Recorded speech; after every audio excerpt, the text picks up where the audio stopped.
talking about anger and fear. So I remember that years ago I processed that anger. It was the anger that I was holding against my dad. And when I let myself listen to that anger and hear it, I could start processing it.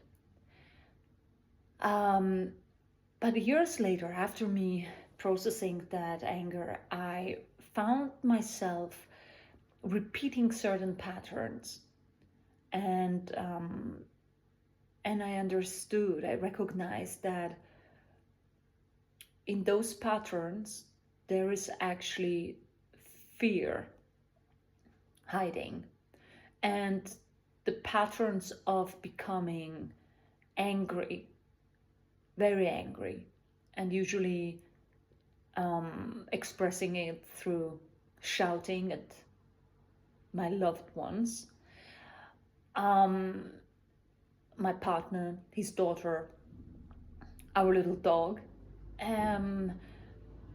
I sat down with that anger, and what I discovered running an EFT session also on myself, which is a fantastic embodiment tool, the tapping technique. By tapping and asking questions, I discovered that there was that very heavy energy sitting in my chest and in my stomach. And in that anger, there was fear of being not good enough. In a nutshell, that's how I would call it. But what does it mean, being not good enough? It meant for me not performing the best I can, but actually what it meant, it was losing control. And I remembered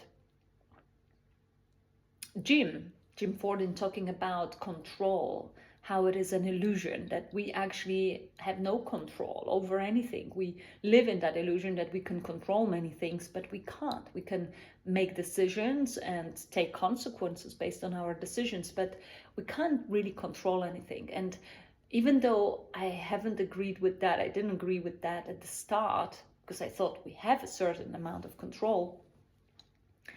Yeah, what I discovered in those anger outbursts was my fear of losing control.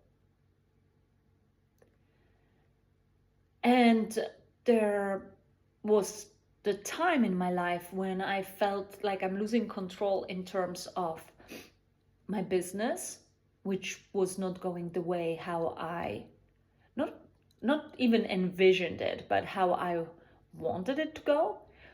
It was losing control in terms of an almost teenage daughter of my partner, who was going to make mistakes, and me feeling I can't protect her from everything. That felt like losing control, and that was making me feel petrified and therefore quite aggressive in my communication. And then there was like a little bit when we got a puppy, I felt like I'm losing control when it would not respond to commands. How could it? It was just a puppy, but it was another trigger that was adding to the already stuck up element of me not feeling control. And it was easy to recognize that I've been struggling with that control, because in order to regain it, I started focusing on tasks like reorganizing rooms, decluttering, cleaning, and that was giving me that relief, the feeling of relief, because relief is connected with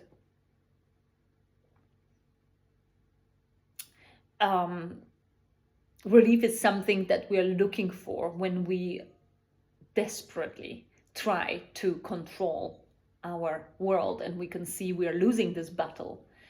So those tasks like cleaning, decluttering, organizing, they do serve us as a relief. But when you catch yourself compulsively cleaning, or all of a sudden, paying a lot more attention to your space and doing those tasks, ask yourself, because they give you relief, ask yourself, in which areas of my life am I feeling like I'm losing control?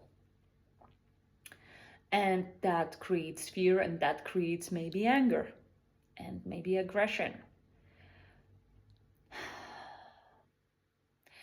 That period of time in my life underlined an awareness of how human I am, how human we are. And I think it also helped me find more compassion to myself, and by finding more compassion to myself, I could find more compassion to others. Because next time, with this awareness embodied by using different tools like tapping, EFT technique, I could recognize the moments when I would be entering that very fine line of calmness, love, compassion, and moving towards the other direction, towards anger. And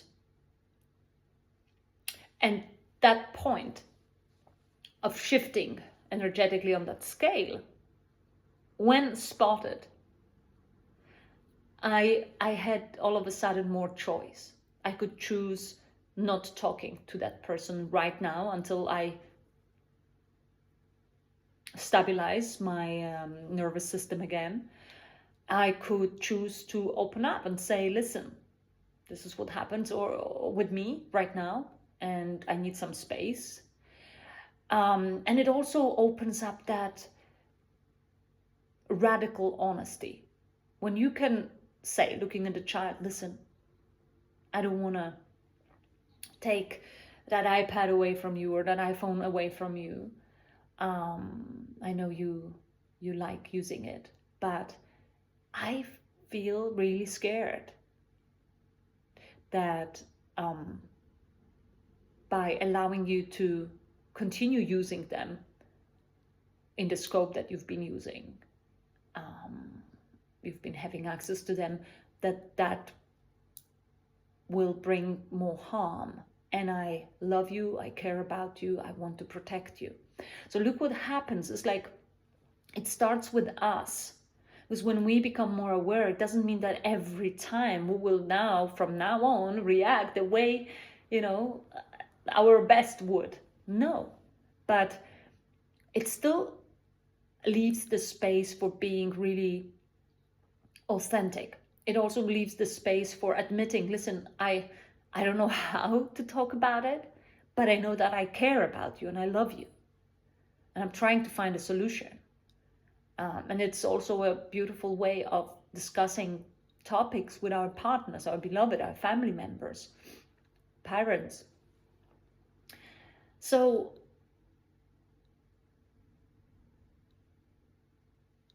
I feel like the circumstances, they served me as a great reminder of healing and rediscovering compassion to myself, kindness to myself. I'll never forget, like, looking in a mirror, tears falling down my cheeks, and me looking into my eyes saying, how can you be so cruel? How can you be so angry? And then releasing that need to judge myself and saying, hey, I see you. I hear you. I'm here for you. Open up. Tell me, what are you scared of? What is going on? And it's like this reminder, daily reminder. Give yourself compassion. That's for me the way how we can treat compassion as a tool, when we add it to our vocabulary and ask, how could I respond to myself and my strong feelings right now if I applied compassion rather than judgment? Because judgment is in those words. How can you do that? Who are you? How can you be such a monster? You're horrible. You're hurting others. But then you realize I'm hurting myself and I'm hurting others. So we don't need more judgment there. We need more compassion, more care, more love. And that's just, this compassion is just one of the tools that I strongly recommend, especially when we catch ourselves being too harsh or being harsh on ourselves and others, together with this acceptance of us being human, and asking ourselves, what is this anger showing me? What is this anger showing me? What am I scared of? What does this anger want to teach me? And then what am I scared of? Because usually anger masks or disguises our fears. And I find it quite interesting that, like, it's easier for us when we are less aware to express anger than connect with our true fear and express that fear. Talk about, what am I really scared of? So yeah, because if we train ourselves to express